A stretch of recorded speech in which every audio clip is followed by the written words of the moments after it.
Hi there.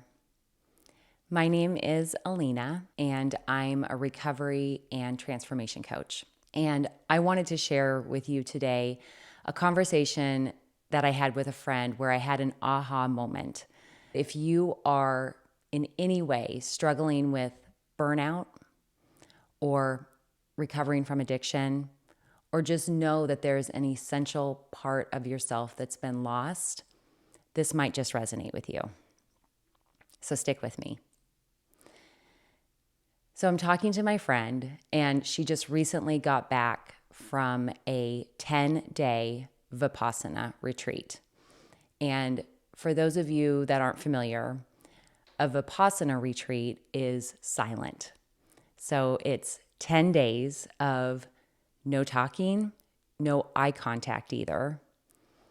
And of course, they take your phone, and it's 4 a.m. wake-up calls, and you're basically meditating all day, like 10 hours worth of meditation in mostly dorm-style living. It varies from location to location, but this is not a luxury retreat. And my friend admittedly doesn't even meditate.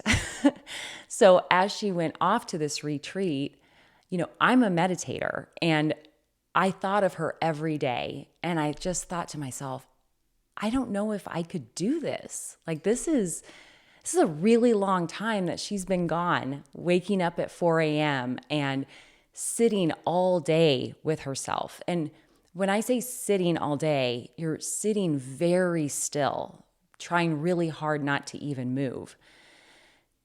And as she's describing her experience, she sounds like somebody who's really done something hard and come out of it the other side with something to say for it. And I know what that feels like. Getting sober was so hard, but it rewarded me in ways that are so meaningful to me. The same with closing down my salon when I hit burnout. It was so hard, and it was the absolute right thing for me to do.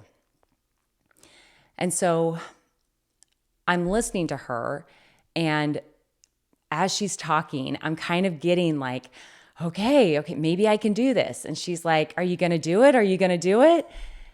And I'm like, I think I'm going to do it. So I get off the call with her, and I'm just obsessed with, am I going to do this? Am I not going to do it? I think I want to do this. Oh my gosh, I can't possibly do this. And I'm driving my husband crazy. I'm driving myself crazy. And finally, I'm like, you know what? I'm just going to do it. I know I can do it. And I meditate already. I meditate twice a day. It is what has carried me through all of the hard things that I've done. So this was something I wanted to do spiritually for myself, just push myself and see what was on the other side. And so after I'd made this decision, I had a Reiki appointment, and my Reiki girl, who is so wise, I'm describing what I've been up to and how I've landed on this decision, and I'm really nervous about it, but I know it's going to make me a better person. And she's just watching me, taking it all in. And she looks at me and she's like, how are you going to honor yourself in this environment? It sounds very austere. And as she said it, I was like, oh my gosh, just so many dots connected all at once. And this is what I want to share with you. What I knew, but I hadn't shared with her, was that my friend also shared with me that at this retreat, they separate the men and the women. Women are on one side, completely separated, and men are on the other. And she said throughout the whole 10 days, not a single woman left. And what she found out afterwards was that half of the men left. And the connection that I made was to how I got sober.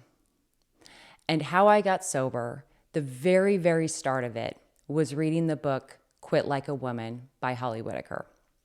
And what she argues in that book is what I found to be very true for me and what I believe to be the secret of my success for how I got sober. And I think it's a really important thing that she uncovered. And I want to make very clear that she was not, and I am not, saying that AA doesn't work, that people shouldn't use it. It has been so successful for the past century. It has gotten countless people well and sober and saved a lot of lives, men and women. But the AA model, which was developed in the 1930s by men for men, is structured around admitting that you're powerless, surrendering to a higher authority, and submitting to a structure. And Holly's argument in that book is women need the opposite. We need to reclaim our power, not hand it over. That's what we've been doing our whole lives. And the connection that I made when my Reiki girl said, "How are you going to honor yourself in that environment?" was ding, ding, ding. That is how the women stayed, is that they're used to pushing past their limits. We know how to ignore our bodies and keep pushing when we're exhausted. We know how to override our needs. And so at that retreat, it doesn't surprise me at all. In fact, when my friend told me, I was like, yeah, that makes sense. But it really landed when I thought about it through the lens of how we get sober. Many of us are familiar that there is always more to give, always more to be done. And we just silence that part of ourselves that has needs. So the men on the other side are like, we're out of here. We're not doing this. Maybe they need that. When she said, how are you going to be able to honor your needs in that environment? It was final for me. I wasn't doing it. So instead, I just did my own version of a silent retreat. I booked a cabin in the woods and spent 5 days there by myself in silence. And it was absolutely perfect because I was able to honor my needs and yet still give myself that silence and time for meditation without all of the austerity. A big part of my journey to where I am now is looking at the masculine and feminine energies that are inside all of us. And before you check out, I'm not talking about gender. Think of it more like operating modes that we all have access to. The masculine is what our culture is soaked in. This is all going to sound very familiar. It's drive, it's achievement, it's structure. It's anything that can be seen and measured. Whereas the feminine is rest and intuition and allowing and receiving. How many of you is it hard to even just receive? I know that's hard for me. I'd rather give. That's more of my masculine. The feminine is the output that can't be measured on a spreadsheet, can't be measured by time. And it's so important to recapture that for ourselves, both men and women. It's the part of our culture that just is not celebrated or rewarded. It's not output. Does this all sound a lot like hustle culture? When we're rewarded for our doing, and then we just become human doings instead of human beings? I'd like to offer this reframe. The feminine part of ourself, even though it includes rest, is not weakness or passive. It's a whole other form of intelligence that we've been taught to dismiss, abandon, even distrust. I drew a direct line in my recovery from burnout and addiction to this very thing. My drinking was a form of numbing out from all of that pressure. And that burnout was just the limit that my body got to. And numbing out doesn't just show up as drinking. It's scrolling, it's abandoning ourselves, it's playing small, and also keeping way, way too busy so we don't have to think about how we're abandoning ourselves. If you are exhausted, burned out, struggling to stop whatever addictive behaviors that you have. This isn't weakness. This is exhaustion from your compliance to the system that wants to deny that feminine operating mode in favor of the masculine because that's production for somebody else.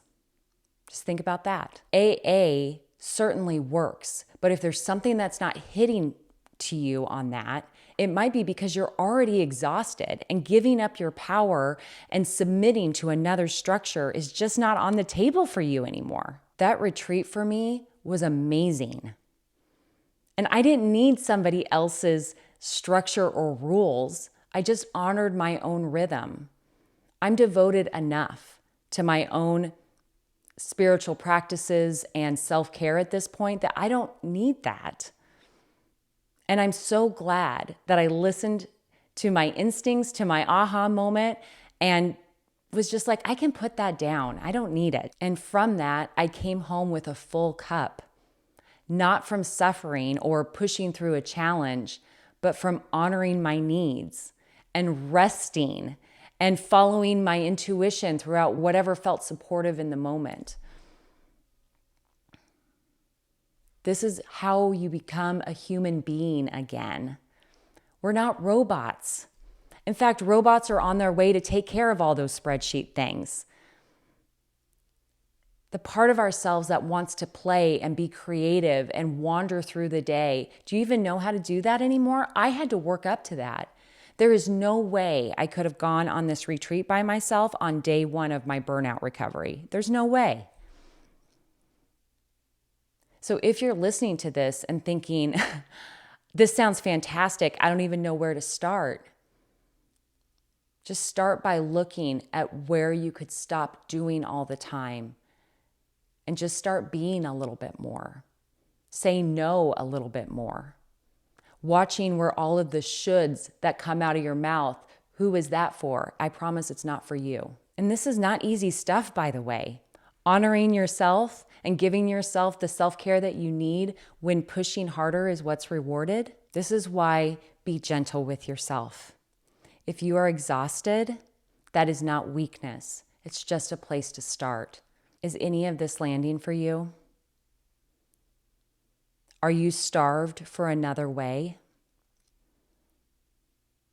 This is why burnout recovery, addiction recovery, recovering a part of yourself that's been lost for decades is so complicated. There's a lot to unravel. It's not just about counting days or taking a vacation. Like, you can't take a vacation and fix your burnout.